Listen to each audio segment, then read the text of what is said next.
ನಮಸ್ಕಾರ. ದಾರಿದೀಪ ನ್ಯೂಸ್ಗೆ ಸ್ವಾಗತ. ರಾಜ್ಯದ ಇಂದಿನ ಪ್ರಮುಖ ಸುದ್ದಿಗಳ ವಿವರ. ಟ್ಯಾಕ್ಸಿ ಸಂಘರ್ಷಕ್ಕೆ ತೆರೆ, ಹೈಕೋರ್ಟ್ ಮಹತ್ವದ ತೀರ್ಪು. ಬೆಂಗಳೂರಿನ ಸಾರಿಗೆ ವ್ಯವಸ್ಥೆಯಲ್ಲಿ ದೀರ್ಘಕಾಲದಿಂದ ಇದ್ದ ಬೈಕ್ ಟ್ಯಾಕ್ಸಿ ವಿವಾದಕ್ಕೆ ಹೈಕೋರ್ಟ್ ತೆರೆ ಎಳೆದಿದೆ. ಆಟೋ ರಿಕ್ಷಾ ಚಾಲಕರ ಸಂಘಟನೆಗಳ ವಿರೋಧದ ನಡುವೆಯೂ ಸಾರ್ವಜನಿಕ ಹಿತದೃಷ್ಟಿಯಿಂದ ಬೈಕ್ ಟ್ಯಾಕ್ಸಿಗಳಿಗೆ ಅನುಮತಿ ನೀಡಲಾಗಿದೆ. ಇದು ಐಟಿ ಉದ್ಯೋಗಿಗಳಿಗೆ ಮತ್ತು ಸಂಚಾರ ದಟ್ಟಣೆಯಲ್ಲಿ ಸಿಲುಕುವ ಜನರಿಗೆ ದೊಡ್ಡ ಮಟ್ಟದ ನೆಮ್ಮದಿ ತಂದಿದೆ. ಸರ್ಕಾರಿ ನೌಕರಿ ಆಕಾಂಕ್ಷಿಗಳಿಗೆ 5 ವರ್ಷ ವಯೋಮಿತಿ ಸಡಿಲಿಕೆ. ಕೋವಿಡ್ ಮತ್ತು ನೇಮಕಾತಿ ವಿಳಂಬದ ಕಾರಣದಿಂದ ಅನೇಕ ಯುವಕರು ವಯೋಮಿತಿ ಮೀರಿ ಉದ್ಯೋಗಾವಕಾಶ ವಂಚಿತರಾಗಿದ್ದರು. ಇದನ್ನು ಗಮನಿಸಿದ ಸರ್ಕಾರ ಕೆಪಿಎಸ್ಸಿ ಸೇರಿದಂತೆ ಎಲ್ಲಾ ನೇಮಕಾತಿಗಳಲ್ಲಿ ವಯೋಮಿತಿಯನ್ನು 5 ವರ್ಷ ಏರಿಕೆ ಮಾಡಿದೆ. ಇದರಿಂದ ಲಕ್ಷಾಂತರ ಅಭ್ಯರ್ಥಿಗಳು ಮತ್ತೆ ಸ್ಪರ್ಧಾತ್ಮಕ ಪರೀಕ್ಷೆ ಬರೆಯಲು ಸಜ್ಜಾಗುತ್ತಿದ್ದಾರೆ.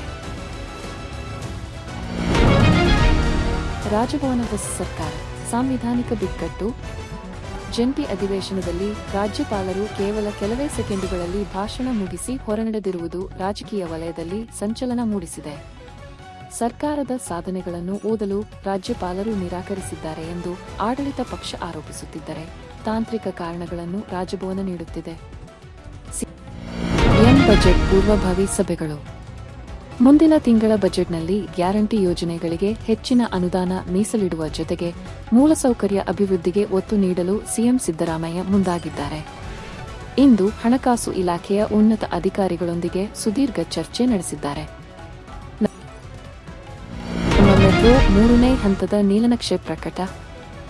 ಬೆಂಗಳೂರಿನ ಹೊರವರ್ತುಲ ರಸ್ತೆ, ಓರ್ ಮತ್ತು ಮಾಗಡಿ ರಸ್ತೆಯನ್ನು ಜೋಡಿಸುವ ಮೆಟ್ರೋ 3ನೇ ಹಂತದ ಕಾಮಗಾರಿ ಅತಿ ಶೀಘ್ರದಲ್ಲಿ ಆರಂಭವಾಗಲಿದೆ.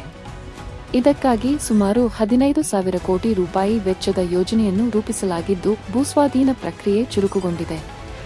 ಬೆಳ್ಳಿ ಬಂಗಾರ ಬೆಲೆಯಲ್ಲಿ ದಾಖಲೆಯ ಜಿಗಿತ. ಅಂತಾರಾಷ್ಟ್ರೀಯ ಮಾರುಕಟ್ಟೆಯ ಏರಿಳಿತದ ಪರಿಣಾಮವಾಗಿ ಕರ್ನಾಟಕದಲ್ಲಿ ಚಿನ್ನದ ಬೆಲೆ ಗಗನಕ್ಕೇರಿದೆ. ಜನವರಿ ತಿಂಗಳಲ್ಲೇ ಇದು 3ನೇ ಬಾರಿಗೆ ದೊಡ್ಡ ಮಟ್ಟದ ಏರಿಕೆ ಕಂಡಿದ್ದು, ಮದುವೆ ಸೀಸನ್ನಲ್ಲಿ ಗ್ರಾಹಕರಿಗೆ ಹೊರೆಯಾಗಿದೆ. ರಾಜ್ಯದ ಹಲವೆಡೆ ಕುಡಿಯುವ ನೀರಿನ ಸಮಸ್ಯೆ. ಜನವರಿ ಮುಗಿಯುವ ಮೊದಲೇ ರಾಜ್ಯದ ಉತ್ತರ ಭಾಗದ ಜಿಲ್ಲೆಗಳಲ್ಲಿ ಅಂತರ್ಜಲ ಮಟ್ಟ ಕುಸಿದಿದೆ. ಬಾಗಲಕೋಟೆ ಮತ್ತು ವಿಜಯಪುರ ಜಿಲ್ಲೆಗಳಲ್ಲಿ ಕೃಷ್ಣಾ ನದಿ ಪಾತ್ರದ ಗ್ರಾಮಗಳಿಗೂ ನೀರು ಪೂರೈಸಲು ಸರ್ಕಾರ ಟ್ಯಾಂಕರ್ಗಳನ್ನು ನಿಯೋಜಿಸಿದೆ. ದೆಹಲಿ ಸಂಚಲನಕ್ಕೆ ಸಜ್ಜಾದ ಕರ್ನಾಟಕದ ಕಲಾ ವೈಭವ. ಗಣರಾಜ್ಯೋತ್ಸವದಂದು ದೆಹಲಿಯ ಕರ್ತವ್ಯ ಪಥದಲ್ಲಿ ಸಾಗಲಿರುವ ಕರ್ನಾಟಕದ ಸ್ತಬ್ಧಚಿತ್ರಕ್ಕೆ ಅಂತಿಮ ರೂಪ ನೀಡಲಾಗಿದೆ. ಸಿರಿಧಾನ್ಯ ಮತ್ತು ತಂತ್ರಜ್ಞಾನ ಎಂಬ ಥೀಮ್ ಮೂಲಕ ಕರ್ನಾಟಕವು ಜಗತ್ತಿಗೆ ತನ್ನ ಶ್ರೀಮಂತಿಕೆಯನ್ನು ಸಾರಲಿದೆ. ಪಡಿತರ ಅಕ್ಕಿ ದಂಧೆ ವಿರುದ್ಧ ಕಟ್ಟುನಿಟ್ಟಿನ ಕ್ರಮ. ಬಳ್ಳಾರಿ ಮತ್ತು ರಾಯಚೂರು ಭಾಗದಲ್ಲಿ ಅನ್ನಭಾಗ್ಯ ಯೋಜನೆಯ ಅಕ್ಕಿಯನ್ನು ನೆರೆ ರಾಜ್ಯಗಳಿಗೆ ಅಕ್ರಮವಾಗಿ ಸಾಗಿಸುವ ದಂಧೆಯನ್ನು ಪೊಲೀಸರು ಭೇದಿಸಿದ್ದಾರೆ. ಇಂದು ನಡೆದ ಕಾರ್ಯಾಚರಣೆಯಲ್ಲಿ ಕೋಟ್ಯಂತರ ರೂಪಾಯಿ ಮೌಲ್ಯದ ಅಕ್ಕಿ ಜಪ್ತಿ ಮಾಡಲಾಗಿದೆ. ಹವಾಮಾನ ಬದಲಾವಣೆ ಮುನ್ನೆಚ್ಚರಿಕೆ. ಹವಾಮಾನ ಇಲಾಖೆಯ ವರದಿಯಂತೆ ಬಂಗಾಳಕೊಲ್ಲಿಯಲ್ಲಿ ಉಂಟಾಗಿರುವ ವಾಯುಭಾರ ಕುಸಿತದಿಂದಾಗಿ ದಕ್ಷಿಣ ಒಳನಾಡಿನಲ್ಲಿ ಮೋಡ ಕವಿದ ವಾತಾವರಣವಿರಲಿದೆ.